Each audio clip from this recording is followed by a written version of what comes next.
आज हम लोग मेटल के बाद नॉन मेटल को पढ़ने जा रहे हैं।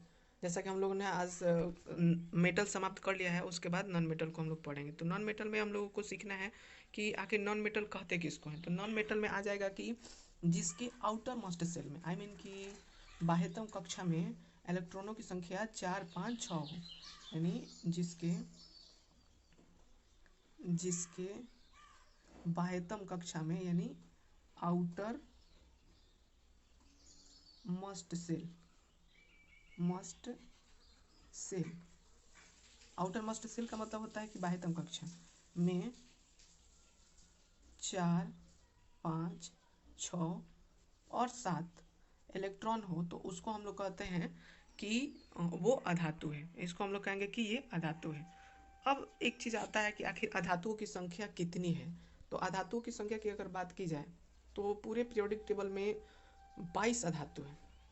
अब उस 22 में कुछ फीचर्स हमको जानना है कि जैसे 22 हो गया, 22 अधातु है।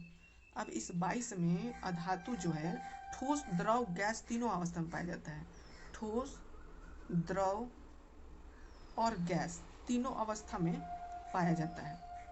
तो इस ठोस, द्रव, गैस तीनों अवस्था में पाया जाता है। तो इसमें सिर्फ और सिर्फ एक द्रव में होता है, एक जो है द्रव अवस्था में होता है, और उसका नाम क्या है? तो उसका नाम दोस्तों ब्रोमीन है। क्या है? ब्रोमीन लिख लेना है, ब्रोमीन है। और इसकी परमाणु संख्या जो है ना, परमाणु संख्या को 0 से डोनेट करते हैं तो इसकी परमाणु संख्या 35 है।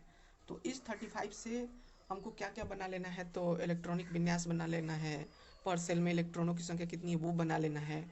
उसके बाद हमको बना लेना है कि किस पीरियड में आता है, किस ग्रुप में आता है, तो इसके बाह्यतम कक्षा में इलेक्ट्रॉनों की संख्या कितनी है, तो ये हम लोग पढ़ चुके हैं, इसको बना लेना है। ठीक, ये तीनों अवस्था में पाया जाता है, ये भी हम लोग जान लिए। उसके बाद हम लोगों को इसमें पढ़ना है कि अधातु जो होता है ना, अधातु वो क्या होता है? भंगुरता होता है। भंगुरता का मतलब देखते हैं। अधातु जो होता है वो क्या होता है? भंगुरता होता है। भंगुरता, भंगुरता होता है। भंगुरता का मतलब होता है कि न तो इसे तन्य बनाया जा सकता है। तन्य का मतलब होता है कि पीट पीट कर उसको एक लंबे तार की तरह बनाया जाना। तो ना तो इसको तन्य बनाया जाता है और ना ही इसे आधातु वर्धनीयता बनाया जाता है। आधातु वर्धनीयता का मतलब होता है कि इसको पीट पीट कर किसी अधातु को एक चादर के रूप में बनाया जाता है, तो इसे आधातु वर्धनीयता नहीं बनाया जाता है। उसके बाद इसमें होता है कि हम लोग अधातु जो होता है वो चमकीला नहीं होता है। अधातु जो होता है, अधातु चमकीला नहीं होता है। चमकीला नहीं होता है। अधातु जो होता है चमकीला नहीं होता है, नहीं होता है। तो ये सबको लिखते चलना है अपने कॉपी में। अधातु चमकीला नहीं होता है, ये हम लोग जान लिए। उसके बाद अधातु जो होता है ना, ये अधातु जो होता है ये विद्युत और ऊष्मा के कुचालक होता है। विद्युत और ऊष्मा का कुचालक, ऊष्मा तथा विद्युत का कुचालक, विद्युत का कुचालक, विद्युत का कुचालक होता है। विद्युत का कुचालक, कुचालक का मतलब होता है जिसमें से इलेक्ट्रिक पास ना हो सके।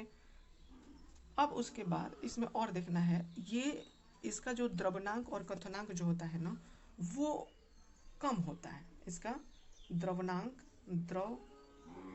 ऐसे रहेगा, द्रवनांक और क्वथनांक जो होता है वो क्या होता है? इसका कम होता है।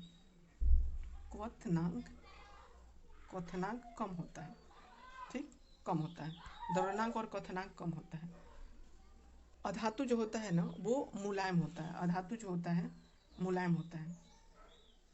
अधातु मुलायम होता है, मुलायम होता है। अधातु मुलायम होता है और इसका घनत्व जो होता है ना वो भी कम होता है। अधातु का घनत्व जो होता है वो भी कम होता है। तो इतनी बातें हम लोगों को याद रखना है।